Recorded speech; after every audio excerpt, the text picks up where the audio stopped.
All right. Hey, everybody. It's Rob. And since today is the 33rd anniversary of the release of Michael Jackson's Dangerous record, it's hard to believe. Sometimes it seems like just, a couple of years ago, and sometimes it seems like a long time ago. But anyway, it is the 33rd anniversary, so I thought I'd take a few questions from the folks in the Michael Jackson Facebook group. Thank you for everyone who submitted a question. I'll do my best to answer, based on my knowledge of working with Michael for 2 years during the Dangerous project. So I did work at the studio. I didn't work for Michael, but I worked at the studio where Michael was recording the Dangerous record. I say this every time. My job was not important. I was not an engineer. I did not do anything, significant on the record. I was the guy who got lunch. I was the guy who answered the phones. I was one of 3 or 4 people who, worked in the studio in shifts. Some people worked during the day. Some people worked at night. And we just took care of the people working in the studio, whether they needed lunch picked up, or I had to deliver equipment, or pick up supplies, or go grocery shopping, answer the phone, that kind of stuff. Anyway, so we'll get right to the questions here, and thank you. First up, we have a question from Luis, who says, nice to meet you. Nice to meet you as well. Thank you for your question. Two-part question. How did Michael deal with stress when recording? I gotta say that it was a very pleasant situation at all times when I was working at Record One Recording Studio, which is in Los Angeles. Michael, I don't think he was particularly stressed, and you have to remember this was 1990 and 1991. This was before the allegations, before the people were accusing him of doing terrible things. So he did not have all that stress that he had later on in his life. He felt pressure probably from Sony, who were spending a lot of money and wanted the record to get done towards the end, maybe, but I don't think there was any real stressful situation other than one, which I'll talk about right now. But in general, he was relaxed. He, had a good attitude. He was always funny and charming and shy and quiet and a little strange. Pretty much what you'd expect Michael Jackson to be like. But the one stressful situation I can remember, which actually brought him to tears, is that we were recording the song Keep the Faith. Keep the Faith, I believe, was written by Saida Garrett, and she, of course, sang on Michael's records, and she sang a demo for Keep the Faith, and that was meant to just, show Michael how the melody went and that kind of stuff. She wasn't supposed to be singing on that song, I don't believe. And so from that demo, they came in, and as they do, they build the song up from the drums and then the bass, and they just layer like a cake. And then you have the keyboards, and then you have the guitar. So they built it up over a number of days, maybe 3 or 4 days. And then they, called Michael, and he probably was working in another studio or working on something else. And they said, okay, Michael, now it's time to sing the vocal for Keep the Faith. And I've told this story before, but anyway, he went in, and he just couldn't do it. It was written in a key that he was able to sing in previously, like they knew he could sing in the key of A because he had done it on Bad and Thriller or whatever it was, but his voice had just changed, and his voice was cracking. He wasn't getting, enough power, enough air or whatever in some of those notes, and he just could not sing Keep the Faith in the key that it had already been recorded in, and he just started crying. He was weeping. He felt terrible. Not only because of, his inability to perform the song, but the fact that we had been working on it for probably a week, 3, 4 days or whatever, and that all that stuff was going to have to be thrown away other than the drums.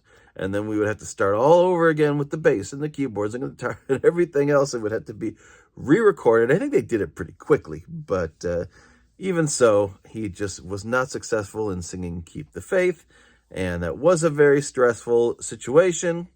But other than that, he had his rituals, and I'll talk about that in another question. But basically, it was a happy, friendly, enjoyable time, working with Michael. I don't remember, other than that time I just mentioned, and maybe a couple of other little things that happened, that there wasn't much stress that I saw at the time. He had kind of an unlimited budget from Sony.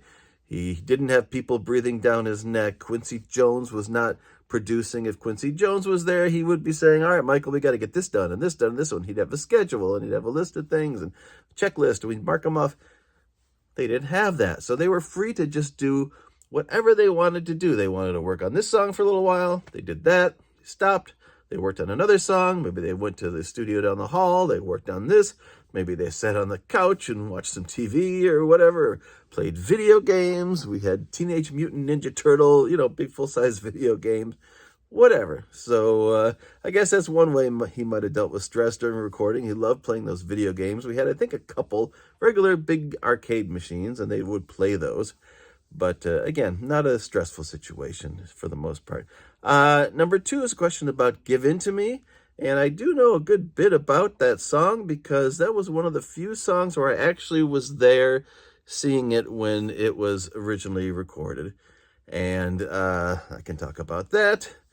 The question was, there's this great video where Michael and Bruce Swedien, I think Brad Sundberg was there too, they're looking over a list of songs, and they're trying to pick which song should be on Dangerous. And they're talking about this song and that song and this song, and which one should go first and which one should go second.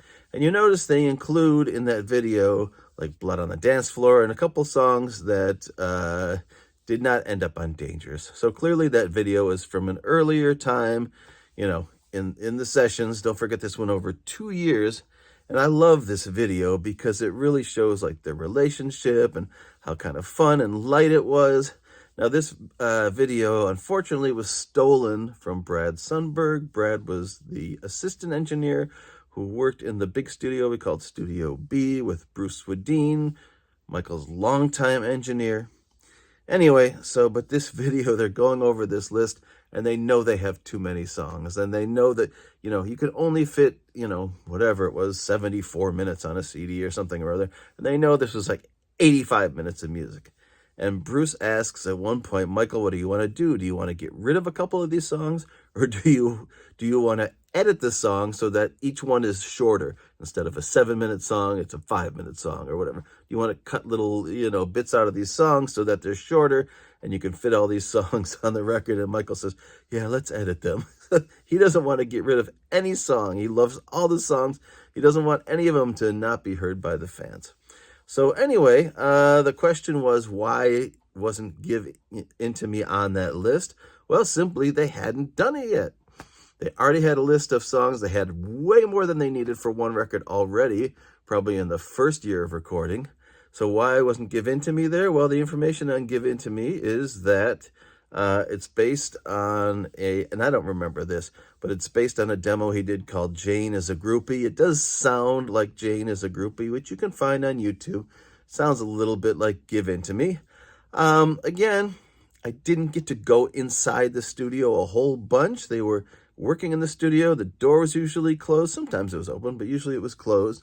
And the studios are small. There's not a lot of room in there. An extra guy like me being in there when Bruce Swedien's already like a big guy, and the assistant engineer's in there, and Michael Jackson's in there.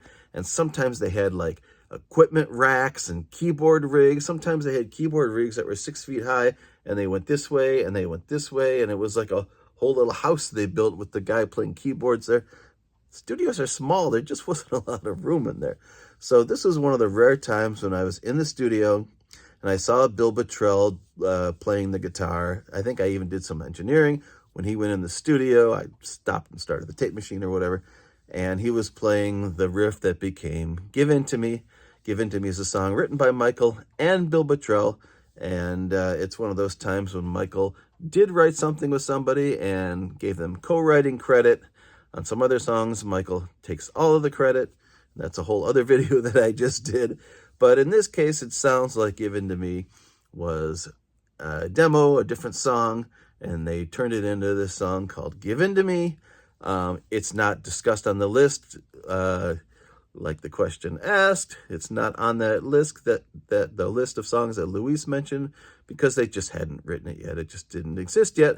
It was done in September 1990, and they worked on it almost through the end of the project, October 91. Of course, Dangerous was released in November 91, so almost towards the end. So it was a later song that got on the record. And like I said, I was in there when Bill Bottrell was playing guitar on it and writing stuff. He had written the little riff that goes in that song. Of course, Slash eventually came in and played guitar. I got to buy like a half gallon of vodka to have for Slash there. I didn't get to see Slash play on that record. I just didn't happen to be there that day or that night or whenever they did it, but I did buy some alcohol for him. And even back then I thought, why does he need a half a gallon of vodka or whatever to play a guitar solo? I'm a guitarist. Like, I don't need all that to play a solo. Anyway, so I wasn't there when Slash recorded. Also, a lot of people say that Slash also plays on Black or White.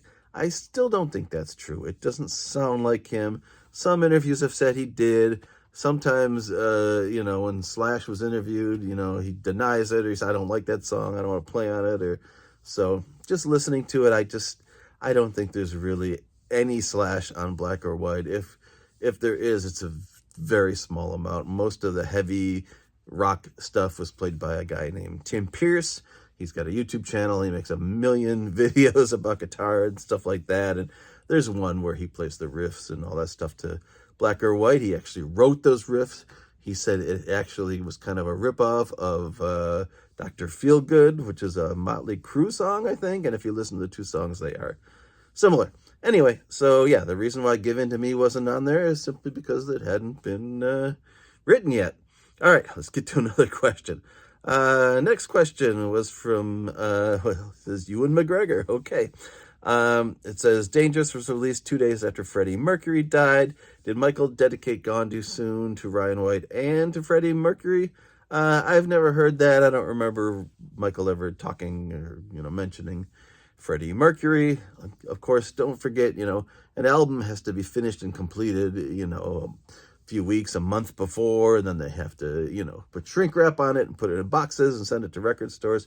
So it's unlikely that since Freddie Mercury died right around the time, 2 days after, when Dangerous was released, that Michael Jackson would have mentioned Freddie Mercury or anything. Now, the story, of course, with Gone Too Soon is that Michael became friends with Ryan White. This was during the time when the AIDS crisis was, really on the news all the time and in people's minds, and it was a very scary thing, of course. Many people lost their lives, sadly, who caught AIDS. In this case, Ryan White was a kid, and I think he had a blood transfusion, and he got AIDS that way. He got infected. Michael befriended him. It says he bought him a Ford Mustang. Ryan White spent a bunch of time at Neverland with his mom, and Ryan White, they thought he wouldn't live very long, but he lived till April 1990. So he died during the Dangerous project, during the recording, and he almost made it through high school, but I guess died before he graduated high school. Anyway, so the song Gone Too Soon was dedicated to Ryan White, and it was a song that wasn't originally supposed to be on Dangerous, but when they decided to put it on there, what happened was they kicked off another song that was called For All Time, because they both were kind of slow mid-tempo ballads. They were too similar style-wise. So what's interesting is For All Time, which is a really good song.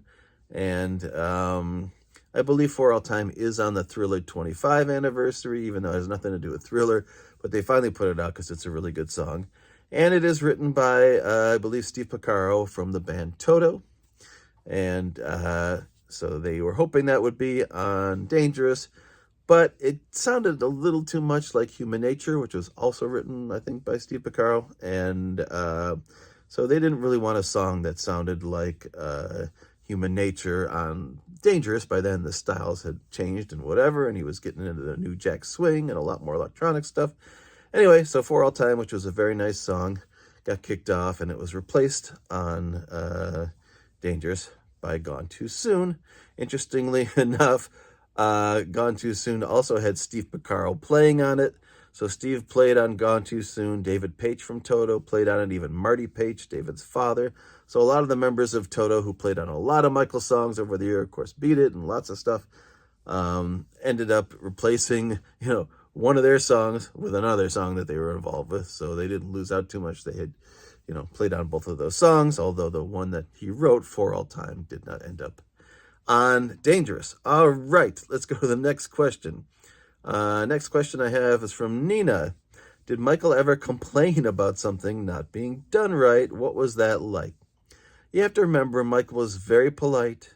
He was very shy. He was non-confrontational, even to someone like me, and I was nobody. He could have had me fired a million times. It wouldn't have mattered to anybody, but he did not want to get into any kind of arguments, any kind of confrontation, and he would never do anything to your face. So even if he was disappointed with something that happened or whatever, he would never say it to you personally. Of course, he would mention it to, his manager or Sony or, some producer or whatever, and that person would probably have to do the dirty work. But Michael would never, outwardly complain or, really express anything.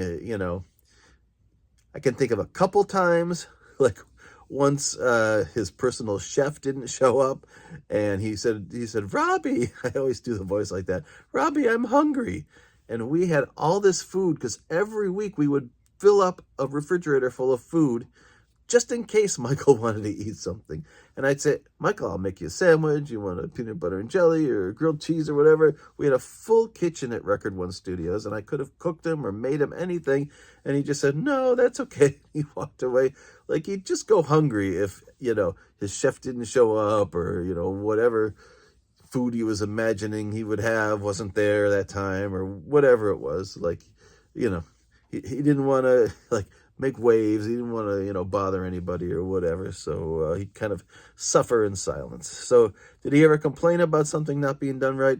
I think the only time that anything really happened was there was a group of a producer and an engineer named Brian Loren. I've talked about Brian in my other videos. Brian worked on Dangerous for, I'm estimating, most of the first year, 9 or 10 months. And none of the songs that Brian and Michael worked on ever ended up on Dangerous.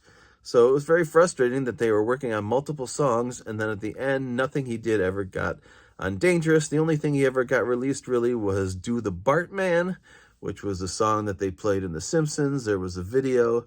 Michael was associated with it, but I think Michael had nothing to do with it. He didn't sing on it. I don't think he did anything other than he just allowed them to do this song in the studio because he loved The Simpsons and he thought it was fun. And Nancy Cartwright, who does the voice of Bart Simpson, she came in and rapped and did all that stuff.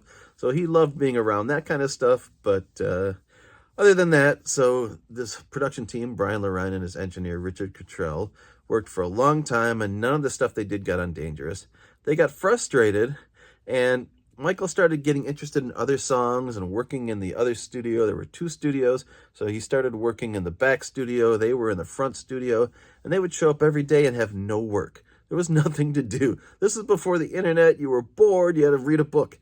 And so they would show up day after day after day, and I've talked about this in another video. But anyway, one day they didn't show up, and that was the day Michael decided he wanted to go back in their studio and work. So he didn't complain, but he definitely was let down and frustrated by the fact that these people that he was paying every day, probably like on a retainer, they got a salary or whatever, weren't even there on the day that he wanted to work with them. So that was the last straw with them, and then we just didn't see them anymore. They were removed from the project. So like I said, he never really complained, but if he had an issue, of course, he would bring it up with somebody who was able to deal with the problem, and in that case, they dealt with the problem by getting rid of a producer and an engineer, and we just, like I said, didn't see them after that. But no, he wouldn't complain. I think he was, like I said, he'd rather suffer quietly than, complain about anything. There really was nothing for him to complain about, anything he needed or wanted or whatever. We went and got for him. I went, and I've made videos about this, went and picked up crazy things for him, like underwear and different foods he liked. And we went to the record store once together and went record shopping. So anything he wanted or needed or was interested in doing or whatever, as long as it was possible for us to make it happen, we made it happen. That's what we're there to do. So I don't think there was really much for him to complain about, and I never heard really any complaints from him, per se. All right, another comment here. Hello, sir. I just wondered what kind of food you got for MJ. Probably KFC. I do know he liked KFC, and this is from Daniel Oakes. Thank you, Daniel. I do know he liked KFC, and it's possible that we went to KFC. Now, this was 33 years ago. I'm not going to remember everything that happened. But so as far as Michael and food, like I said, we had endless amounts of food in this kitchen that we had in the studio. The refrigerator was always full. He never ate anything. He never snacked. He never grabbed a bag of potato chips. I don't remember him ever, getting anything like that other than, meals that were brought in or whatever. I don't remember him ever snacking or just, taking a little bit of this or that. I feel like he just barely ate. And so what kind of food did he like? Well, we had a McDonald's, and I have a video about this as well. We had a McDonald's next to the studio. He, said he liked McDonald's, but he wasn't sure what kind of food he wanted from there. So I had to go and I got one of everything. I got a hamburger, chicken McNuggets. I got a fillet of fish. I put it all on. We had like a silver tray, and I brought it in, and he tried a little bit of this, and bit the hamburger, and he tried the chicken McNugget. Okay. And then he tried the fillet of fish sandwich. He said, ooh, I like that. So we knew we could always go buy him a fillet of fish sandwich from that point on. When he asked for McDonald's, we just went and got a fillet of fish. It didn't happen often. Like I said, he really did not eat very much. He had a private chef. His private chef would come in, I think usually every day, and his private chef would make him super simple food, like little pieces of chicken, or fish or something or other, but like really plain, like nothing fancy. I think anyone could have cooked this kind of thing. But that's kind of what he ate, except that we would often order out from local restaurants. There was a restaurant called Stanley's that all the engineers liked. We ordered from there a lot. There were a couple other local restaurants within walking distance, so I would walk to those places a lot. And then I'm sure once in a while they wanted to have me drive to Hamburger Hamlet or someplace, nearby the studio and pick up, whatever they wanted from there. So I'm sure he would eat from those places and place orders and that kind of stuff. We had a big book of menus, and they would flip through and what do they want and okay. And, this was before the internet or anything like that. You'd just call on the phone and place an order and go pick it up. So, yeah, he was not a big eater. I don't remember him eating KFC, although I've read that he did like it. But the only fast food I can ever remember him eating was McDonald's. All right, what else do we have? I think this is the last question from Sherry Wilkins. Cherie, maybe? Anyway, thank you. Did you ever see Michael singing in the studio? What was it like? Was he performing when he sang? It says a song like Remember the Time jumps out like the person's actually intensely performing at that time. I'll talk about Michael singing. Again, I didn't get to see it a whole lot of times. I got to see maybe if he was doing a little bit like an overdub or he was just singing a couple lines or whatever. When he was ready to do a full vocal and a real serious vocal, everyone got kicked out of the studio that didn't need to be there. There was no way some guy like me was just going to be standing there with no reason for me to be there other than, ooh, I want to see Michael Jackson sing a song. He was very private about it. They would dim the lights. He had a special kind of a tea he liked and, hot water with lemon and things that were good for his voice. They would set up a stage, and this is when Michael recorded all the time. This is how they would do it. They would set up a stage, and it had walls around it, so it was private, and they would turn the lights down, and he would, dance when he sang. He always danced when he sang. I think he always stood up and moved and danced, especially to the faster songs. We would record the sound of the wood on the stage. We put a microphone down there so we'd get the sound of his feet hitting the stage. And a lot of the sounds of his feet are in his songs. You don't hear it because of the mixing and it's mixed way low. But they added that in. His feet were rhythmic and he was dancing to the songs. And so a lot of times, they would record the sound of his feet, and that would be on a track of the multi-track recorder. It might be a 48 or a 72 track song, but one of them is Michael's feet. And then he would sing his, lyrics. He would sing his song, and they would do multiple takes. They might do 7, 8 takes of a song all the way through from the beginning to the end. And then they would just listen to it and decide, we liked, when you sang the first verse, the third take was good, but then let's go to the chorus. The fifth take was good, and then the second verse, you nailed it the first time. We're going to use the first take.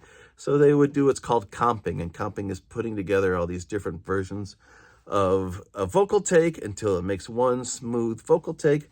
There's a guy named Dave Way who's an engineer. He talks about doing this with Michael in a YouTube video. It's a great video. I just watched it.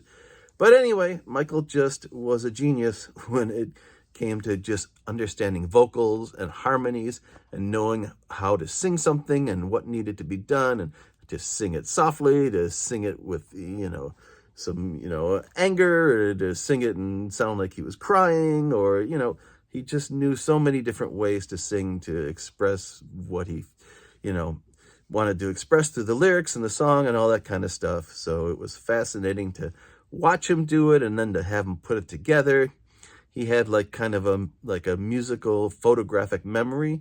So he could even remember multiple takes of different songs, and they would start to work on a different song, and he'd say, oh yeah, I remember I liked, the fourth time when I sang this, but then I don't think I did so good, here. So the second take, let's play that after, or let's use half of the first line from take 6 and half of the first line from take 2. He would remember how he sang everything.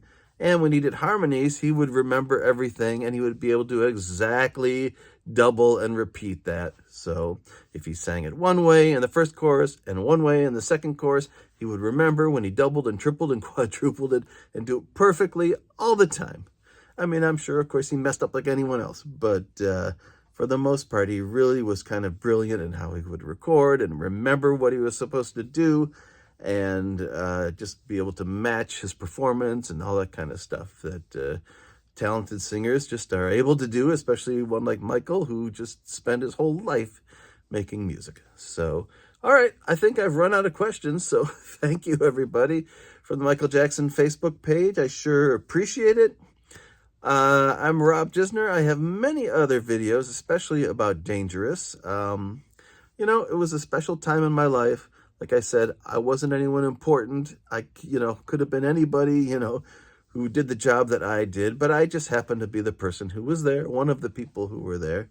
And even at the time, I don't think I was real reflective or thought about it too much. But, as I've thought about these memories over the years, I realized what a great honor it was to work with Michael, just what an amazing experience it was just to be around him, see his creative process. I became, a much bigger fan of music after working with Michael and seeing, just how much work he put into these songs and understanding how they were put together and the different layers and instruments and all the different parts that would come together to make the whole, and just how talented he was and what a nice, humble, friendly, fun guy he was. So I do miss him. And yeah, I'll end up with that. So happy 33rd to Dangerous, and we'll see you in the next video. Thanks. Bye.